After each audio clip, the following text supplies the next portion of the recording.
Welcome to Soccer as We Like It, the Euro 2020 version of this channel. Today we'll talk about the England against Denmark, one of the biggest semi-finals in England for a very long time. Is football coming home? Is it coming home? Because the final is on Sunday. England will play Italy. Joining me today is Joe, Houston Red Army. Joe, what did you think of this game today? How was your take? I mean, it was a tense game. Denmark were the underdogs. England home crowd, home supporters, pressures on England, but Denmark gave a good account of themselves. What did you I think mean, about it was a lovely bit of football, man. Other than not scoring enough that many goals, it was a very entertaining game. Yeah, Denmark was the underdog, but you couldn't have tell. There was spurts in that game that you could not have told until that Denmark was the underdog. They really threw it out there, and a lot of respect to Denmark, and especially I would almost say the performance of the tournament. Kasper Schmeichel, yo, this guy, talk about putting your country on your back. For like he single-handedly kept them in that in game, that game? Yeah, like at he least five actually saved the times. penalty. He He actually saved saved it. It's a he rebound. saved the penalty. Yeah. Oh my God, guessed right. Got a good hand to it. Don't get me wrong. Really bad penalty taken by Harry. But yeah, a lot of props to Casper and the rest of the Danish team. Yeah. So there were some controversial calls in that game. England conceded first. England's first goal they conceded in this tournament. I think England had to realize, like, wow, how do we come back from a goal down? Because they've never been a goal down in this tournament. I think the closest and toughest game they played was against Scotland, who Yeah, gave them a run for the yeah. money. And Scotland could have won that game, but did not finish properly. They didn't finish their And food. and that ended 0-0. So in this game, with a spurred, driven, inspired Danish team, with the man Christian Eriksen who nearly lost his life on game one, Hmm. the whole country was rooting. I mean, the neutrals were rooting for Denmark, Yeah. and Well, they got as far as they could. I mean, eh, there were some controversial calls. yeah. At 1-1, that game looked like it was going to penalties. Then Raheem Sterling runs down the wings, gets tripped or falls, despite the defender pulling himself away.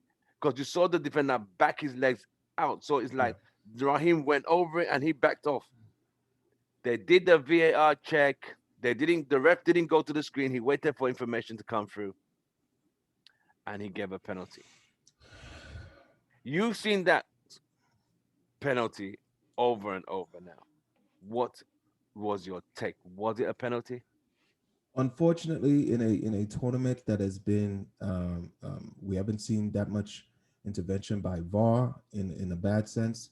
This was a bad call. This is one of those kind of things that, again, these kind of situations were supposed to be taken out. Were supposed to be eliminated by VAR.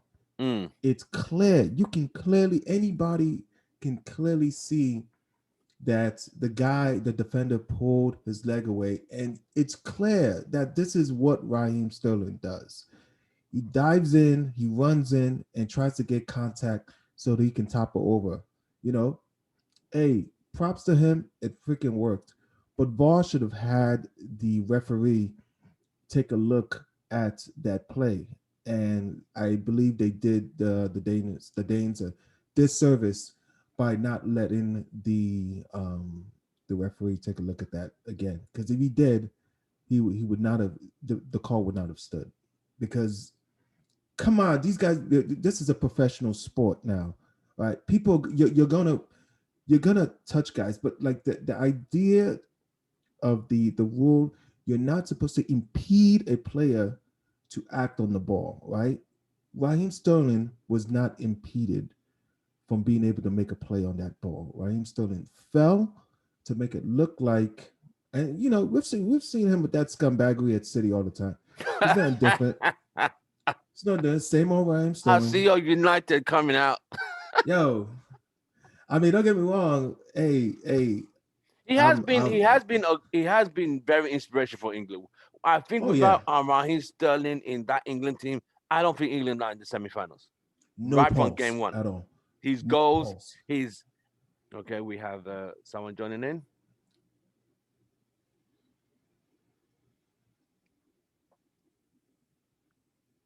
Oh, he's at traffic. Welcome to I thought he the took so show, long. Josh. How are you? Okay. Hi, I'm all right. Sorry, gents. I got a little carried away with my England celebrations.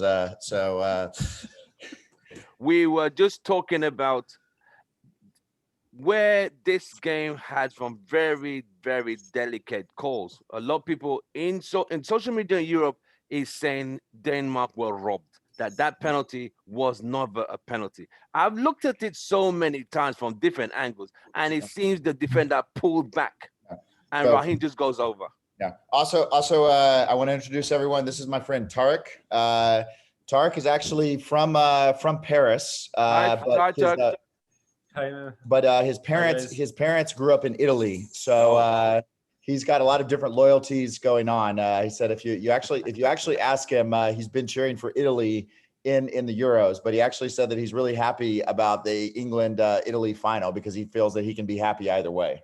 oh, So okay, that's nice. So, welcome on board. So we were at the point of saying, was that a penalty? Yes, it was given, but if you see that penalty again, Raheem goes over, the guy pulls back. The ref doesn't go to look at VAR. He just takes the VAR what they tell him in the camera room without him going to see it. Do you think it was a penalty, Josh? okay. So first off, again, when we talk about VAR, we have to understand that in VAR, from my understanding, it is that VAR will only overturn something if it is an obvious error, right?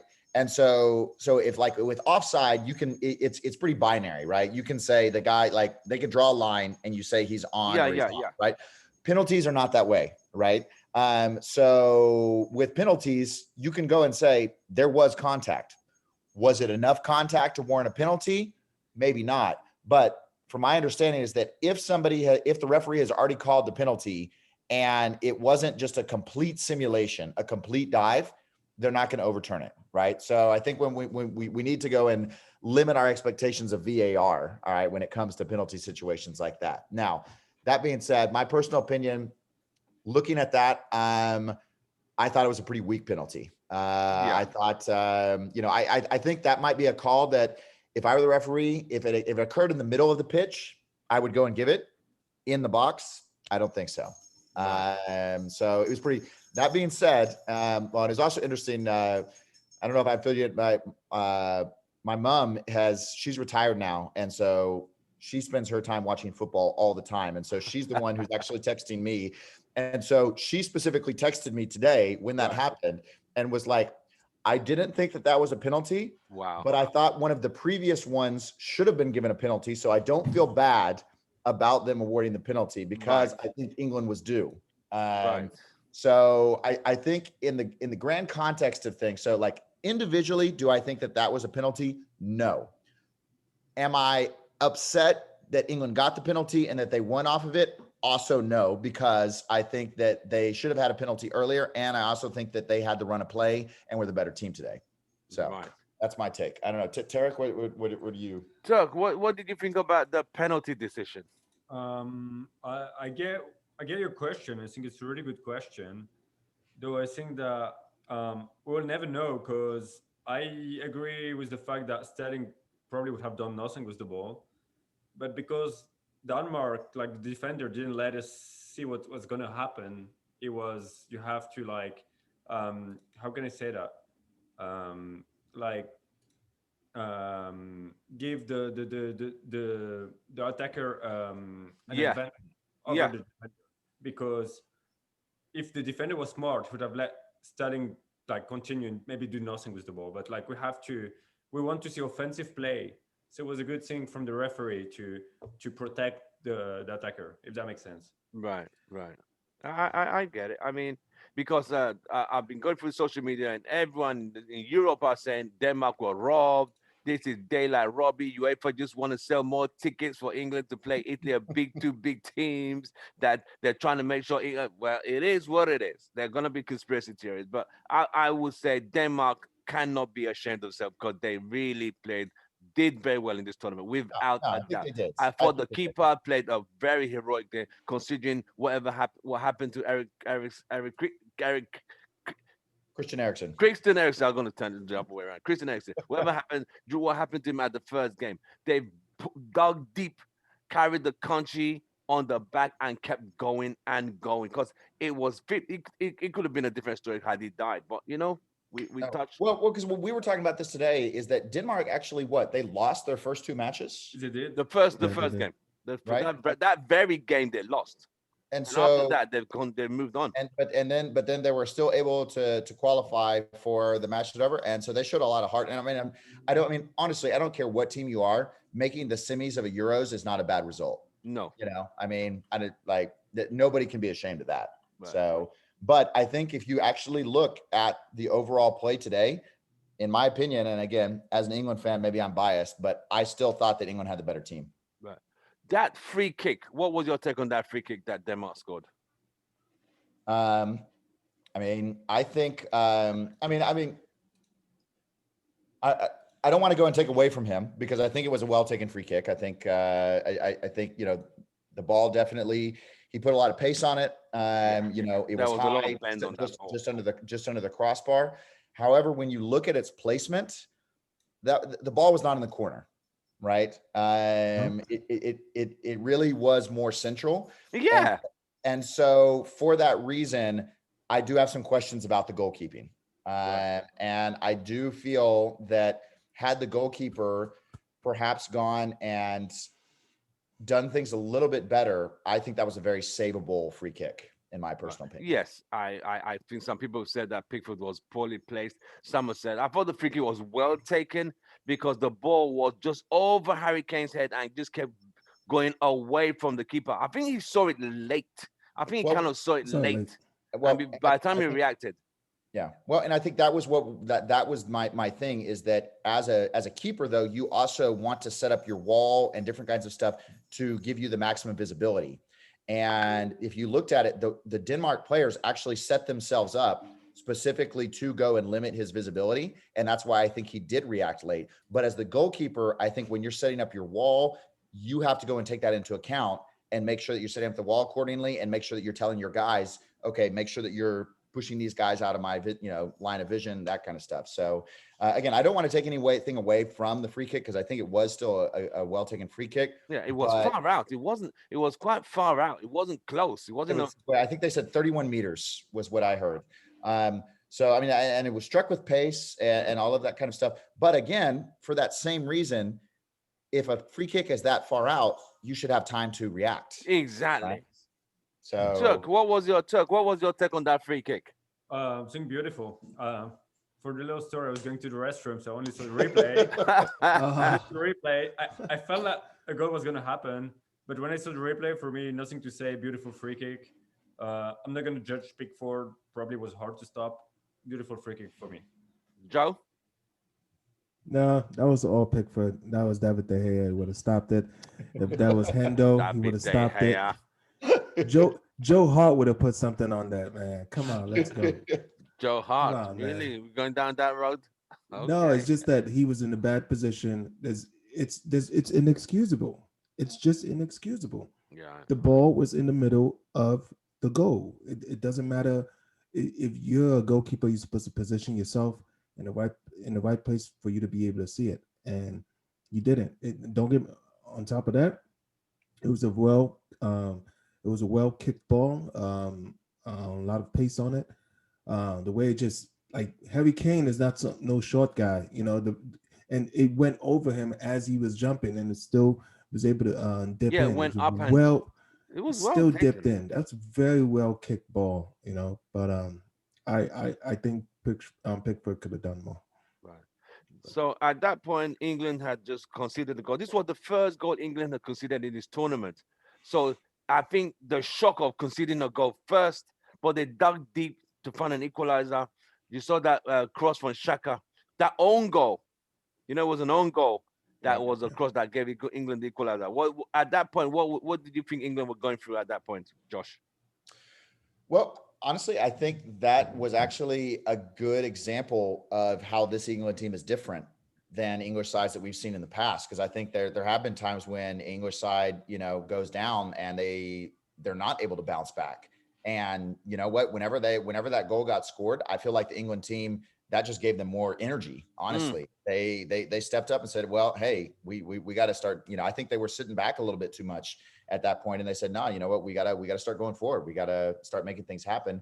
And yeah, okay, it was an own goal, but we also know that balls across the box like that are the most dangerous, dangerous balls, right? dangerous. And so if you're not playing those balls in the first place, then the goal's not happening, right? So the fact of the matter that England is putting themselves in the position to have their players that are playing those balls across, I think is a testament to what England was doing itself. And so that's Right. why we say it was an own goal. I'm like, okay, you can call that an own goal, but if the Danish defender doesn't put that in, the English attacker is putting it in. Right. So I Yeah. mean, it to me, it I wouldn't even almost consider it like a regular own goal because I think it was a great buildup on England's part and was just well executed. Right. Joe. Yeah, same here. I mean, uh, we've seen Manchester City score plenty of goals that way. That cross in front of the Low ball into the defender. ball. Yeah, I mean, yeah, we've seen Sterling miss some hella sitters in his career, but it would have been very hard for him to miss that. So Yeah. Well, yeah, that was going to be wasn't it Sterling that also had the ball in front of the box and kicked it directly at Schmeichel today? yes, but yes, Yes. It in was a this great case, save. Schmeichel would not have been in front of him. So all he Well, had to right, do was right. just So make contact with it. I'm just saying And when he we would have. talk about Sterling's ability to go and miss, he also demonstrated that ability today. Yeah, So that's true. Well, he didn't miss; it was blocked. But well, that's semantics. he kicked it right at the guy's gut. Right. So Yeah, yeah. So But it now was England, first time in 55 years, are in the final. Now, is the pressure on England or is the pressure on Italy? Turk, what do you think? Well, it's a very good question because, yeah, as Josh mentioned, I'm like half Italian, so I support Italy. Um, I don't think there's any pressure on England because I think so far they did better than expected. Because, as you said, it's been 55 years, people didn't maybe expect them to go that far. Right, Same for Italy. They didn't qualify for the last World Cup. So I think it's going to be a bonus for both teams. It's already a big achievement for both of them to reach the final. right. So maybe we're going to say England because it's going to be in Wembley, right? Yes. Yeah, that's it. Probably. Joe, who's the it. pressure on? Italy The I mean, Italy have played some good football in this tournament, especially yesterday against a very technically finesse, fine, very a team like Spain who plays a really finesse football, but still couldn't break Italy down, and they got through to Spain. Wait, what are we talking about here? Of course, of course, the pressure is on England. Okay, it's been half of a century since they've been right, more than half a but it's century. more than half of a century, right? But it's not even because like they have just put out bad teams or England is a bad footballing nation. England is a very good footballing nation. They are constantly churning out these legends of the game, these quality, the highest paid guys. That's the highest paid team in the Euro 2021 by far. Yeah, If you look at the starting lineup, yeah, if you look at that bench, yeah. they got Sancho on the bench. Sancho can't get minutes on this team, That's true. right? That is very true. That on top of the fact that Even they have Grealish can't start. even Grealish. That on top of the fact that they had one of the easiest draws for a squad that good to have that easy of a draw. They were fortunate enough to they got rid of Germany. Germany is not wasn't shooting on all four cylinders. Portugal was not there. They didn't run into Portugal. They didn't run into France. They didn't run into Belgium. There are plenty. There are plenty of They went teams into they ran that into Ukraine. Exactly. Ukraine. So, I mean, honestly, I don't even think this team has really been tested. You till know, today. from time I think till today. Scotland what gave them the toughest test prior before today. Because Yes, Ukraine really didn't offer a lot. Denmark and Scotland have been England's toughest games, from my opinion. exactly. And it's definitely on England. I get it with Italy. They're playing some fantastic football. They're playing into very entertaining football. They have got a lot of sauce on that team. But defensively, England is sound, and it took a worldie to for them to Be concede today. That's So true. defensively, England is very sound, and they should be able to go on and win that game. Right. Josh, is the pressure on England or can Italy turn the apple cart over?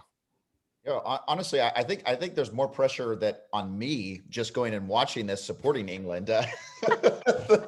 I think I feel more pressure than anybody because I think I told you my grandfather was born in the UK, Mm. and again, like when you think about, I mean, 66 was a long time ago. Yeah, it's You know, 55 years ago, bro. That's 55. Like so it's more half more than half a century. That's a so long I mean, time. like honestly, we were at pitch 25 today, Mm. and when the What? final whistle blew, Mm. like I kind of had to like pinch myself to go and like make myself like, is this really happening? Like, is England actually in the finals of one of the major competitions? Because I mean, how many times have we seen England just blow it? So I many, mean, countless. like that's kind of their MO, is that they've got good players, they got a good team, and then they find a way to disappoint. Mm. And the fact that they have continued to not disappoint up to this point is just like, This man, could I, be it. I feel like I've stepped into an alternate universe now. Um, so I think, yeah, I think England knows that they're going to have the weight of a country on their shoulders. I mean, Italy, you won the World Cup, what? 2006. No, but like four times now, Two For fun. They're four-time winners. four-time winners, right? Whereas England, again, literally the last success was 66. The So, World Cup has even changed format now. They don't even use the Julius Remake Cup anymore. They've changed the World Cup. right. No, I know. Completely different trophy. Um, so no, I think if you're an English player, I mean, you as an English person, you've grown up knowing all of this type of stuff. Oh yeah. How much more do you feel it as a person who's stepping onto the field, who's also grown up with that? It's because on Sunday, with so much pressure to deliver, because they've always failed before they get there. So Yeah. getting there is a new challenge. It's a new experience. Can they handle that? Because they've never been there. Last World Cup, they came fourth, losing to Belgium in the third place game. Yeah. Previous to that, they've semi-final, quarterfinals, penalty shootout. Well, because I heard something today that they had actually lost the last four semifinals that they had played. Yeah. So, and that's So why I'm saying, this is a new territory for well, them, yeah. even Well, I as a mean, nation. So yeah. they might feel a lot of pressure, because even at home, because they're the home team. So it's easy to say, yeah, Oh, go and when score early, but it's not going to be easy. So, Italy at this point, I'm not going to say they have nothing to lose, but there's less pressure on Italy. So it gives Italy more opportunity to deliver than it's England. yeah. See what I mean? well, and that's what I'm saying, is that Italy, again, you already have 4 World Cup championships under your belt, right? And so at this point, and like you said, it's like, okay, well, you already made the finals, which is, you've overachieved expectations, right? You've exceeded expectations. So if you lose at this point, it's kind of like, well, whatever, we've already won 4 World Cups and stuff. But if you're England, you're at the point where you're like, we're literally in a position that we haven't been in 55 years. Mm. And I'm sorry, like no matter how much you like, the players might want to say they want to discount that. Again, if you've grown up in England, you know what this means. Well, yeah, You it's you a know what it lot means It, of to it, the pressure. English people, it to the English Josh, fans, to all of this kind of stuff. Now, that being said, what was it? There was no English tennis player that had won Wimbledon, or British tennis player that had won Wimbledon up until what Andy Murray Andy got, Murray, yeah. right? And he was under a lot of pressure. That we had Tim Henman back in the day, and I remember Tim Henman. Yep. he was kind of good. Let's call And that. so, but the fact of the matter is that Murray made it happen, right? He finally did win. And so I'm thinking like, okay, well, you know what? If Murray was able to make it happen at Wimbledon, then you know what? Maybe they can make it happen at this point. And I also would have to say is that I was just telling Tarek earlier is that I would love to be able to listen to what the pregame speech that Southgate gives to the English squad. Because if there's one person that understands being under pressure and failing and then coming back from it's Southgate. Yeah. Right. And that's why I posted in the group today. I bet you there's probably not a day goes by that Southgate doesn't have flashbacks of that penalty that he missed in 96 in the semifinals versus Germany. Right. Hey, Josh, can I ask you a question though? What's that? Can I ask you a question or make sure. a comment about something you just said, man? I mean, you mentioned about Italy and them kind of being okay if they didn't win this tournament because they already have 4 World Cups. I'm telling you, man, success breeds success. Italy is a football nation. Italy are going to play that game, and their fans in that country are expecting them to win because they have a history of winning. When when United doesn't win the league, do we just go and say, well 20 times, we'll get them? No, we still are like, nah, we need to get out there and we need to win this. We need to win this thing. I don't care. Italy are a footballing nation. That's a footballing nation, yeah, man. They are this. Crazy. They don't care they have 4. It's like, no, that was then. This is now. We want another. And I another, think they are and actually another. happy to play. Brazil. I think they're actually happy to play England. They'd rather play England than play France, than play Germany. They are happy to play England because the odds are stacked against England than Italy. So Italy would feel more free. Yeah. Well, it actually would have been better if the game wasn't played at Wembley. If this game was played like in freaking Kazakhstan or something, that would be so much better. In a neutral ground. Neutral ground, man. Because I can only imagine. To answer your question, though, Joe, I think that's a valid point. But I think it's one of these things like the original question was, who is under more pressure? And I think when you weigh the pressure of expected success from Italy versus the weight of history, which is on England's side, I think the weight of the history on England's side is much more crushing than the expectation of success. So no, I mean, I think Italians, they definitely do want to see people win in the same way, that, like Manchester United wants people to win. But it's like, it reminds me of, you remember there was actually a movie called Wimbledon, that was back like the early 2000s. And I never watched it, but I know about it. And so there's a great scene in that movie in which he ends up going and making it to the finals of Wimbledon. He's an English guy, the player. Okay. And there's a scene in which he is going and like leaving his hotel that morning, and literally all of the staff from the entire hotel has lined up to create like a walk of honor for him to go by. And there's like this old guy that goes and says like, sir, regardless of what happens, we're proud of you. We've been rooting for you. But if you could win for England, if that isn't more pressure, you have no idea. You have no idea what that is going to mean to us, right? Wow. So if that isn't more pressure, think about it. The world is counting on you. You could do it, but make sure the whole country's rooting for you. Well, I'm just saying is that Italian fans are not singing "It's Coming Home." Oh, right? No. Like, they're not, right? That's because it's been home 4 times already. It's been home 4 times, right? So let me bring Turk in here. Turk, what would be the expectation of the Italians in Italy on Sunday? So I'm gonna add something to what Josh said, and he's right in a way that you guys have to remember that Italy didn't play the last World Cup. So yes, they didn't make it.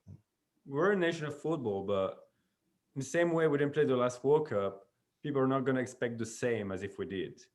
People are already happy that we're back, if that makes sense. Right. People are happy that we're back.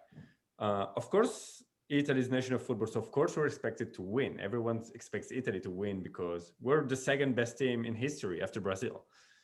Um, so people expect Italy to win, but it's already a victory for us to be back, if that makes sense. Right. Yeah, that does make sense. I mean, and they're not exactly. This is the first time an Italian side lacks so many star-studded names. So many of the Yeah. players there, you're like, what team? You start looking for the name, what team they play for, you know. So they went with some, and these guys have worked. No big egos. It's like everyone is pulling together as a Yeah. team. The goalkeeper's really pulling on. He's been doing some fantastic saves there, you know. But I think the team who takes the chances will win the game. Yeah. Yeah. And if it goes to penalties, I don't want to go down Yeah. that road. Yeah. I don't. Yeah, I was gonna say, again, talking about personal pressure. I don't even think I can handle thinking about that. No, Oh my God. It cannot go to that would be penalty. too much. I don't think I'll be able to watch. And I can't because the watch. more United Oh, players in the England team who went through the Villarreal heartbreak for yes. penalties, it Flashback. would be too much. Oh, Pogba's Yeah. already gone through that, so I'm happy he's gone on vacation to overcome what he went through with France Right. after yeah. scoring a worldie to be knocked out in penalties after Mbappe Mm, messed up. But Yeah. it's his football, right? So no, Well, but honestly, Tim, I think that's a really good point though, that what you're saying is that if we compare like the Italian winning sides in the past, mm, right, or the ones that were is because whenever they won in what was it, 2006, Yeah. right? That was yes, when what, Del Piero was it, Exactly. right? yes, Everyone knew Del okay. Piero, right? yes, Like yeah. and I was even and I we can mention the team if you want, but Del Piero, Cannavaro, Buffon, Totti, like So lots you of see, them. you had all those wholesale names of Household players names. who household names of players who were giants in playing big teams in Italy and around the world. But in this team, I'm thinking, who is he? Who's yeah, that? no, I I have just to I don't didn't pull him see. up. Yeah. you don't have that anywhere near that star power that Mm-mm. they've had in the I'm past. going to add something quickly because I read a lot Italian newspapers. Now it's more like the opposite. Each club is like, okay, who's going to have the next legend? So now Italians are watching this like, is our player going to be the next big thing? Like Right. Juventus with Chiesa, Inter with Barella, Milan, now it's PSG, but with Donnarumma. It's like everyone is like, we don't have a legend. So everyone's like, which player is going to make the difference now? Lazio with Immobile. It's like, Yeah. we don't have a legend, but each club, each supporter, like supporters are really curious, like, who's going to make the difference? We don't have these legends anymore. Hmm. Yeah. And how do you? Mancini's done a good job so far, hasn't he? Mancini is doing a really great job Very in good a way job. that he, as I said, we're back. So that's a tough job to do after not qualifying for Italy. It's a big deal to not qualify. Yeah, for Italy not to be in the Y'all World Cup, y'all had that qualified tells you a for lot. y'all qualified for every tournament 60 years prior to that, Yeah, right? yeah. Yeah, I Every like. tournament. I can guarantee you, everyone in Italy right now, like from what I read on like Gazzetta dello Sport or other websites, people are like, "Thank you, Mancini. We're happy again. Thank you, thank you, thank you." People are really happy with Mancini. Like we're respected again. That's nice. Well, gentlemen, I'm just gonna leave you one thing. Just give me your predicted score. I know it's hard. I'm gonna start with Joe. Italy and England. Unfortunately, I hate to do this to you. You guys already know who I want to win.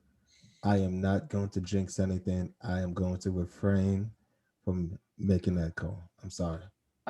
Hey, Josh.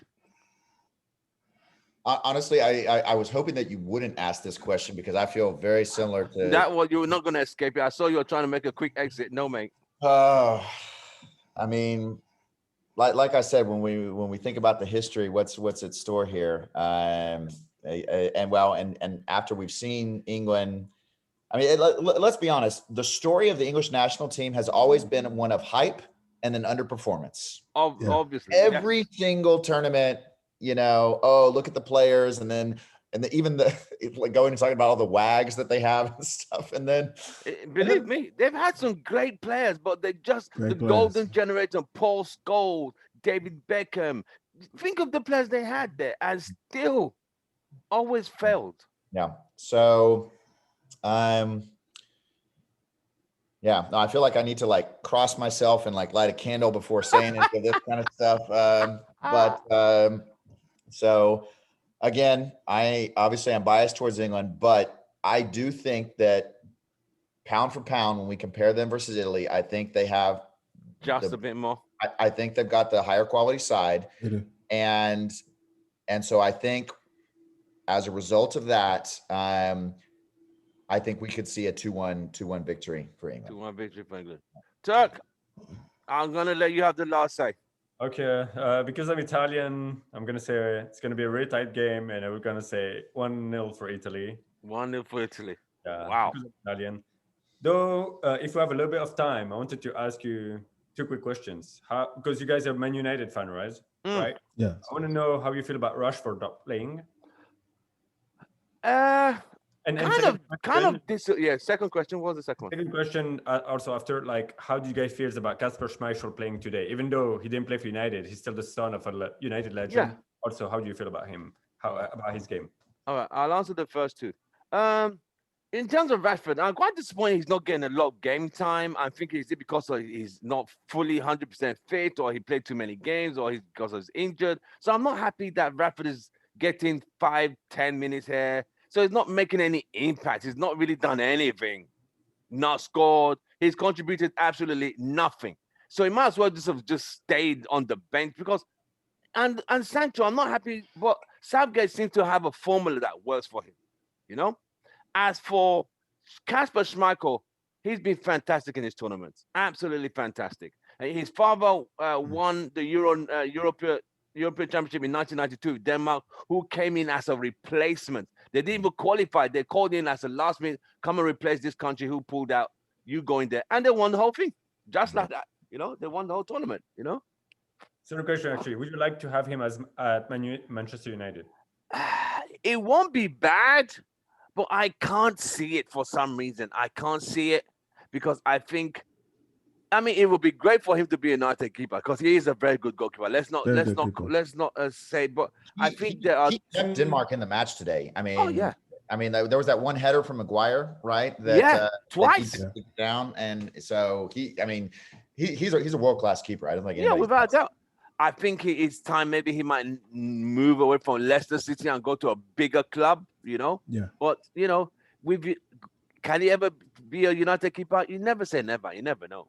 You just never know. I think it's just bad timing with us still having De Gea on the books, who seems to want to stay, and we have the next up and comer Hendo already there. It just doesn't seem like it's good timing Right. for him. Well, Like I can But we just see signed your favorite goalkeeper, Tom Heaton. all day, man. 5-year contract. Let's go. so, but no, well, we were actually mentioning it. We were talking about this earlier to because No, sorry, Josh. Joe Rashford. How you feel about Rashford in this tournament? Uh yeah, it is what it is. As far as the next game, I don't think that's the game for Rashford anyway. This is a very defensively sound team, and I'm more I'm more worried about Sancho not getting minutes because this seems like the kind of team that you would have a Sancho play against, someone that can break down their left backs or right back or whichever position. And Rashford should have never left. He should have never gone. He's been playing injured all season. He needs to rest. He needs to go do surgery or whatever he needs to do. He needs to rest up. This team can be successful without Rashford. They don't Right. really need Rashford. So I just need him to I want him to get better. And this is not like, yeah, I just want him to get better. The team doesn't need him that much. So it is what it is. Josh. So no, I'm as far as Rashford's concerned, as much as I would love to see him out there, I'm kind of with Joe. Is that I think he needs some rest. I think he needs some time. So that's why, like me seeing him not getting playing time, it's kind of like, yeah, you'd like to see him as a United player out there, but at the end of the day, probably for the best. So what I was just Shaw's carrying the banner for us anyway. right. Yeah. Right. We will do another show about all the United players in this Euro tournament, and we're gonna grade them for the United players who play for the country. We're gonna grade them how they perform for the countries, including Fred for Brazil. So Yeah, no, that'd be good. That'd be I good. already know who gets the 0 score. You already know. You're so bad. You're just evil. I'm not Yo, even gonna. I'm not. he was so trash. What the fuck happened to Bruno, man? What happened to Bruno? Was not a good tournament for. Not a good tournament, Nah, he man. was Oh awful. I'm man. sorry, he was Yeah, awful. yeah. And Portugal really relied on him to deliver. He just did. I don't know what happened to him, but He was that's just for another video, missing another in show. action. Yeah. So, So. Josh, finish off.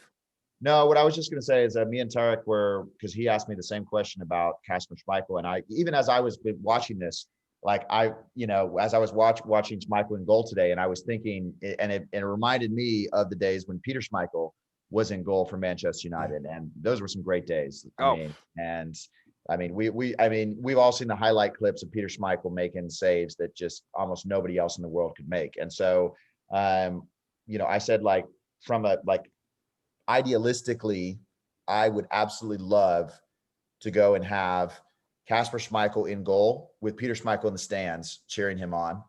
Like I that would just I would love to see that. But what I said the exact same thing that Joe did. I said, Manchester United historically has not been a club that goes in switches out keepers very quickly, right? no.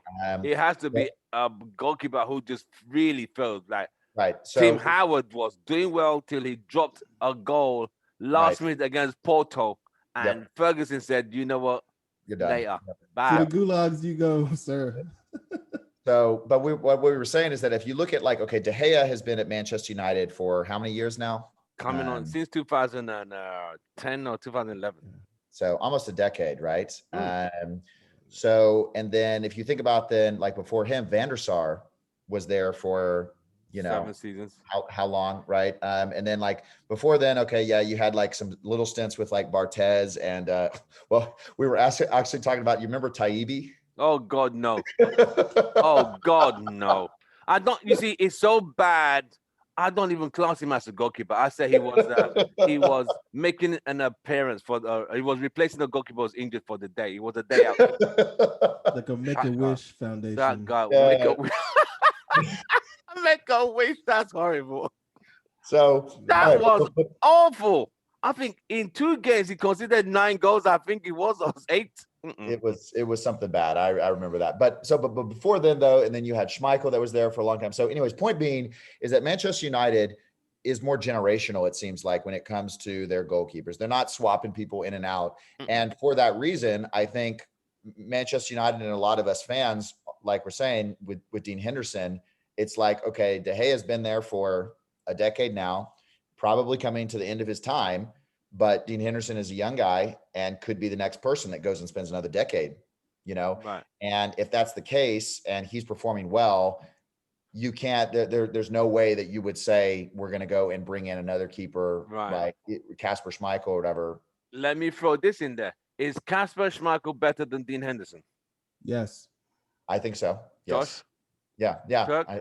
I don't know Dean Anderson enough, but for me, Casper Schmeichel is one of the best. Dean Henderson, you will know him. He's okay. He's all right. He's all right. He's okay. He's all right. Yeah. But again, like I said, it's not about going and being better. It's about being better enough. Right. Enough. And the thing is that Dean Henderson is not a bad keeper. Right. And I think he's going to continue to improve. And so even though I would rate Casper Schmeichel higher than him, it's not a big enough difference to go and justify going and swapping him in, is what I'm saying. Right. I hear you. Well, gentlemen, we have come to that time of this day where we've come to the end of the show. Thank you, Joe, Houston Red Army, Josh, and Turk. Turk was our guest today. Thank you, Turk. He's going to be supporting Italy on Sunday. I don't know how you guys are going to make it. Will you be wearing your Italian shirt? I don't have it with me, but Inter Milan probably. Oh, yes, it'll work. Josh, you going to be wearing USA or you going to wear Man United? No, well, the thing is, I think I actually have. I was looking today. I know that I have an England jersey somewhere, Right. and I haven't busted it out in a while, and I think it might actually be back in my mom's house. So I need to actually talk to her and see if she knows if it's there. If it is there, then I think I might go get it. If it's Josh, no, don't do it. It's been doing well at your mother's house this whole time. Keep it there for one last game. Don't screw this up, Josh. True. I'll blame you for it. You know what? You're right. Keep it there. Bring Italian one instead. No, no, we were actually talking about this as well, though, is that wearing the Manchester United jersey, like to pitch 25 in Euros, has been a great recruitment tool for Houston Red Army. Yeah, you and Sammy seem to be doing quite a good job there, and I mean, you keep it up. It just starts conversations, right? Where like somebody's like, "Oh, are you a Manchester United fan?" "Yeah, I am." "Oh, you know, like," and so then it's like, "Oh, do you know about us? Do you know about King's Court Pub?" "No, you know, like I've been looking for something like that." So yeah, so probably okay. Now that Joe has talked some sense into me, then Please. we'll probably wear the Man United, because that's what's been working for us. Right. So Right. Same socks, same everything. Thank Yeah, you very much, gentlemen. You just come to the end of the show. Thank you for the guys, Joe, Josh, and Turk, for joining us today. It's been a great show. Don't forget to like, share, subscribe, drop your comment. If you agree with them, if you disagree, drop your comments at the bottom of the show. Just drop it, subscribe. If you're new, we'll see you guys in our next video. Is football coming home? We will just know and just have to wait till Sunday. Is football really going to come home? The home, is it coming? Is it coming home? Is it coming home? you know what I want to say, but you know why I'm not going to say it. So Well, see you guys in the next video.